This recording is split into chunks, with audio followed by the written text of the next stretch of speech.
Skill ഗെയിംസിനാണ് permission തന്നിട്ടുള്ളത്. സൂചിയുടെ skill game ആണോ? അങ്ങനെ പ്രത്യേകം പറഞ്ഞിട്ടില്ലെന്ന് മാത്രം.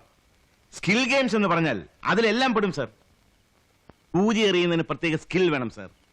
പ്രത്യേക പരിശീലനം ഉണ്ടെങ്കിലേ അത് സാധിക്കൂ. ഈ റൈഫിളും റിവോൾവറും മറ്റും ആർക്കും അങ്ങനെ ഉപയോഗിക്കാൻ പറ്റില്ലല്ലോ. അതുപോലെ തന്നെയാണ് സൂചി എറും. പിന്നെ സൂചി എറിയുന്ന ആൾ വിജയിച്ചാൽ ഞങ്ങൾ സമ്മാനം കൊടുക്കും. അതിൽ പങ്കെടുക്കുന്നതിന് ഒരു ചെറിയ ഫീസും ഉണ്ട്, അത്രേ ഉള്ളൂ. അല്ലാതെ അതിൽ കളവോ വഞ്ചനയോ ഒന്നുമില്ല സർ. സൂചിയേർ എന്താണെന്ന് താൻ എന്നെ പഠിപ്പിക്കുകയാണോ? അയ്യോ അല്ല സർ. സാധാരണ ആരെങ്കിലും ചോദിച്ചാൽ ഞങ്ങൾ ഇങ്ങനെയാ പറയാറുള്ളത്. ഒരു എക്സ്പ്ലനേഷൻ ഇത് ധാരാളം മതി സർ. പിന്നെ എവിടെ ചെന്നാലും ലോക്കൽ പോലീസുമായി ഒരിണക്കത്തിലാണ് ഞങ്ങൾ നീങ്ങാറുള്ളത്. അതുകൊണ്ട് ഒരിടത്ത് ഇതുവരെ പ്രശ്നങ്ങളൊന്നും ഉണ്ടായിട്ടില്ല. എനിക്ക് പ്രശ്നമുണ്ട്. മറ്റുള്ളവർക്ക് എന്റെ അഭ്യാസവും വേലയും നടന്നിരിക്കും. ഇവിടെ നടക്കില്ല. ഇന്ന് നിർത്തണം. സൂചിയേറോ മറ്റോ അവിടെ നടക്കുന്നു എന്ന് അറിഞ്ഞാൽ തന്റെ കാർണിവൽ ഞാൻ അടിച്ചു പൊളിക്കും. ഒന്നിനെ ഞാൻ വിടില്ല. എല്ലാത്തിനും ഞാൻ അകത്താക്കും. സർ കൊണ്ടുപോണോ?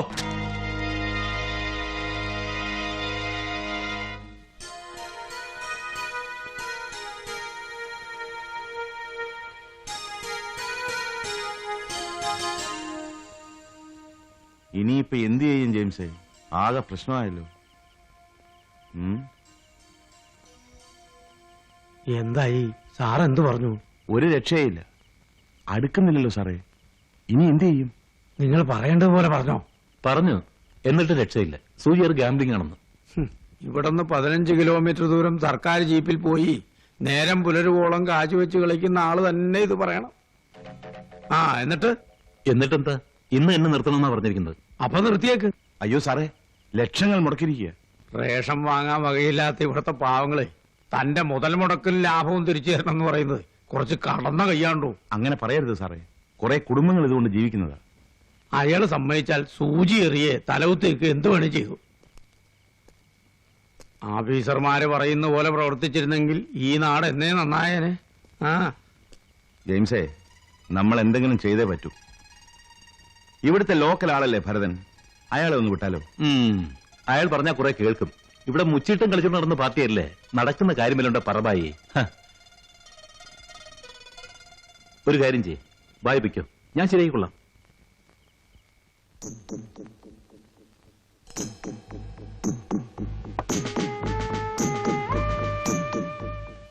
സാറ് സ്റ്റേഷനിൽ വെച്ച് പറഞ്ഞ ഭാഷ കേട്ടപ്പോ ഞാൻ ആകെ വരണ്ടുപോയി. എല്ലാം കൂടെ വലിച്ചു പറിച്ച് ഓടേണ്ടി വരുമെന്നാ കരുതിയത്. അത് പോലീസ് മുറയിലൊന്ന് വരട്ടിയതല്ലേ. പിന്നെ ജെയിംസ് പറഞ്ഞപ്പോഴല്ലേ കാര്യം പിടികിട്ടത്. ഞാൻ വരട്ടെ? ശരി സാർ, കൂടെ കൂടെ വരണം. വരാം.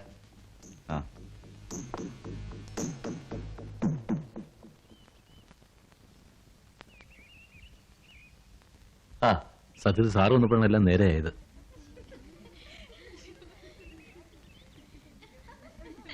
ഞാൻ വരട്ടെ? ഞാനിങ്ങോട്ട് താമസം മാറ്റിയാലോ എന്ന് ആലോചിക്കുക. എന്താ സാർ? കണ്ടില്ലേ, മുഴുവൻ പിഞ്ചുകളല്ലേ. കാര്യമൊക്കെ ഞാൻ ഏറ്റു. ഈ മുച്ചിട്ടെന്താ അവിടെ കറങ്ങി നടക്കുന്നത്? അവനിപ്പോ ഇവിടെയാ ജോലി.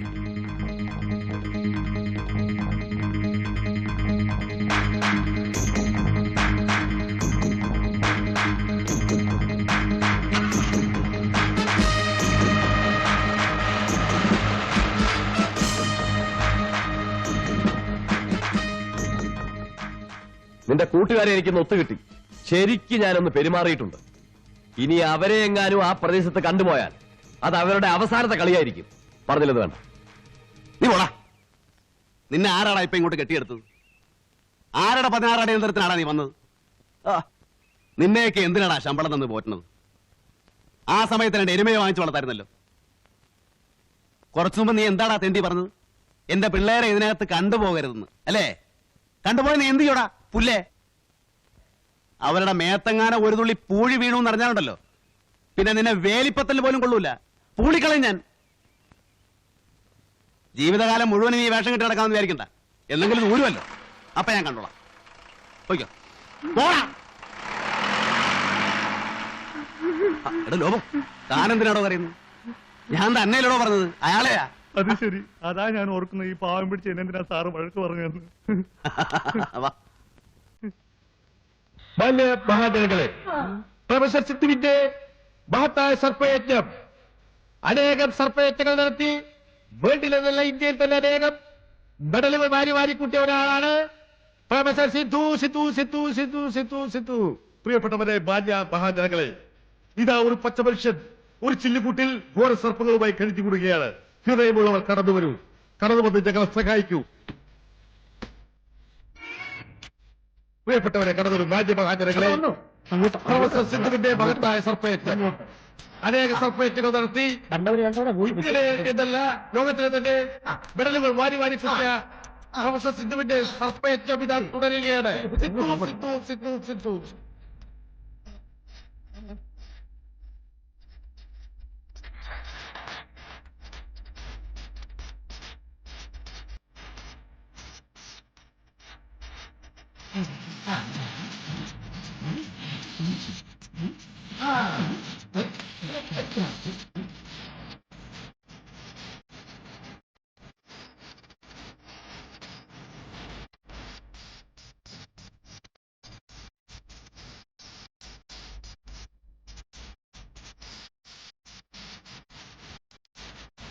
പ്രിയപ്പെട്ട സുഹൃത്തുക്കളെ, ഇനി ഏതാനും നിമിഷങ്ങൾ മാത്രമേ ഉള്ളൂ.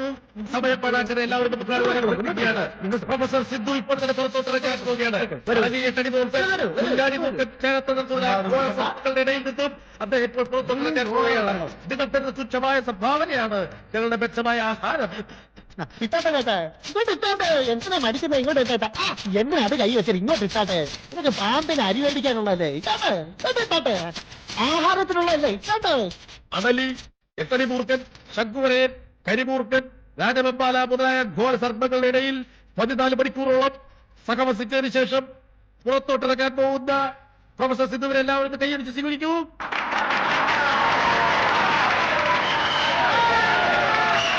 അങ്ങനെ ഇന്ന് വെളുപ്പിന് കൃത്യം 4 മണിക്ക് തുടങ്ങിയ 14 മണിക്കൂർ നേരത്തെ സർപ്പയജ്ഞം അവസാനിച്ചിരിക്കുന്നു.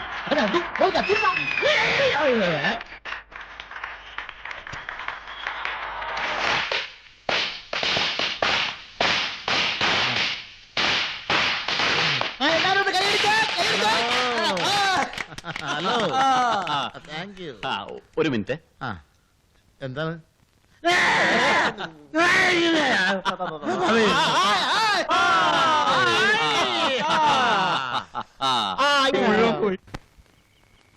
മൈക്ക് വാടക 75 രൂപ, പാമ്പിൻ കൂട് 125 രൂപ പറഞ്ഞു, 100 രൂപ കൊടുത്തു. പാമ്പ് ഒന്നിന് 15 രൂപ വെച്ച് 5 പാമ്പ് 75 രൂപ. ചായ, കാപ്പി, കടി, ഊണ് 75 രൂപ. ആ തീ പിടിച്ചെടുത്തടി. പോലീസുകാർക്ക് 10 രൂപ. റെക്കോർഡ് ഡാൻസ് 100 രൂപ. ആ ഉണക്കയിലേക്ക് 100 കൂവേ. റെക്കോർഡ് ഡാൻസ് കൂടുതലാടി ഞാനാ. റെക്കോർഡ് ഡാൻസർക്കൊക്കെ ഇപ്പൊ എന്താ വാടക എന്നറിയോ? വായിച്ചരാതെ.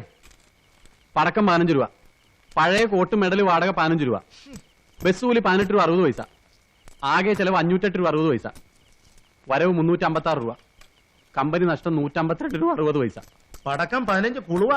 ഒരു 100 വട്ടം പറഞ്ഞതാ വേണ്ടെന്ന്. സമ്മതിക്കൂല. അപ്പൊ അവനത് പൊട്ടിച്ചേ അടങ്ങൂ. ഇപ്പൊ എല്ലാം പൊട്ടിയില്ലേ? അത് എത്രയുണ്ടാ? എത്രയുണ്ടാ? തലക്കെടുത്താലുണ്ടല്ലോ 30 രൂപ 60 പൈസ. ഇനി 220 രൂപയും കൂടി ഉണ്ടെങ്കിൽ ചായക്കടക്കാരൻ രാമനായരുടെ കടയിൽ നിന്ന് കടം വാങ്ങിയ 250 രൂപ മടക്കി കൊടുക്കാം. എടാ, നീ അതിന് ഒരു 25 രൂപ എടുത്ത് അവൾ കൊടുത്തേ, ആശയ്ക്ക് കൊടുത്തേ. ഒരു 100 അല്ല ഒരു 10 രൂപ എടുത്ത് ഈ പാമ്പിനും കൊടു. അപ്പൊ രാമനായർക്ക് എന്ത് കൊടുക്കും? രാമനായർക്ക് നമുക്ക് എല്ലാവരും കൂടി ഉഴുന്നാട്ടി കൊടുക്കാം, എന്നിട്ട് പരത്ത. വേണ്ടേട്ടാ, നഷ്ടക്കച്ചവടല്ലേ? നീ വാങ്ങിച്ചോടി, നീ വാങ്ങിച്ചോ. ആ കൊടു, കൊടുറാ, വാങ്ങിച്ചോടാ, കൊണ്ടുപോയി ഞണ്ണിക്കാ തിന്ന്. പുണ്യേ, ആരാ? എങ്ങനെയുണ്ടായിരുന്നില്ല സർപ്പ കച്ചവടം? ഒരുപാട് വരവുണ്ടായിരുന്നോണ്ട് കാശ് മുഴുവൻ എണ്ണി തീർന്നിട്ടില്ല. കാലത്തൊരു 8 മണിക്ക് ബോധിപ്പിച്ചാ മതിയോ?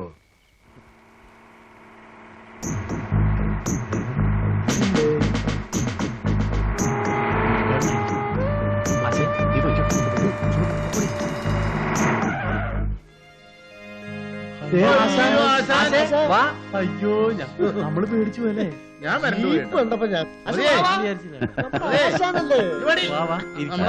എന്താണ് എല്ലാരും കൂടെ പുറത്തിറങ്ങി നിൽക്കുന്നത്? ഓരോ കാര്യങ്ങളൊക്കെ ചേച്ചുമായിട്ട് ആശാന്റെ കാര്യം പറഞ്ഞോളൂ.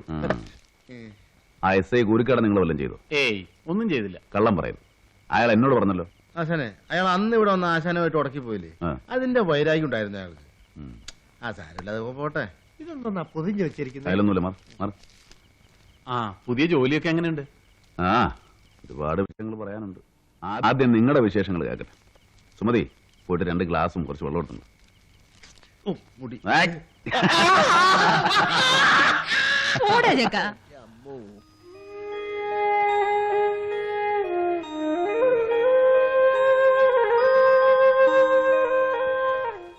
ഇനി കുറച്ചു കാലത്തേക്ക് ആനമയിലൊട്ടാൻ കളിയൊന്നും വേണ്ട. ബൈക്ക് വിറ്റ വകയിൽ ഒരു 2000 രൂപ ബാക്കി കിട്ടാനുണ്ട്. വർഷാപ്പാരനോട് ഞാൻ പറഞ്ഞിട്ടുണ്ട്. അപ്പുണ്ണി പോയാൽ മതി, അയാൾ തരും. മാങ്ങയുടെ കണക്കിൽ അബ്ദുള്ളക്കുട്ടിയും തരാനുണ്ട് കുറച്ച് ബാക്കി. ചന്തു ചെന്നാൽ അതും തരും. ഇതാ ഇതൂടെ വെച്ചോ. ഉള്ള കടവെല്ലാം തീർത്ത് ബാക്കിയുള്ളതുകൊണ്ട് ഒരു കച്ചവടം തുടങ്ങും. തൽക്കാലം അത് മതി, ബാക്കി നമുക്ക് പിന്നെ ആലോചിക്കാം. അതെ. ആ,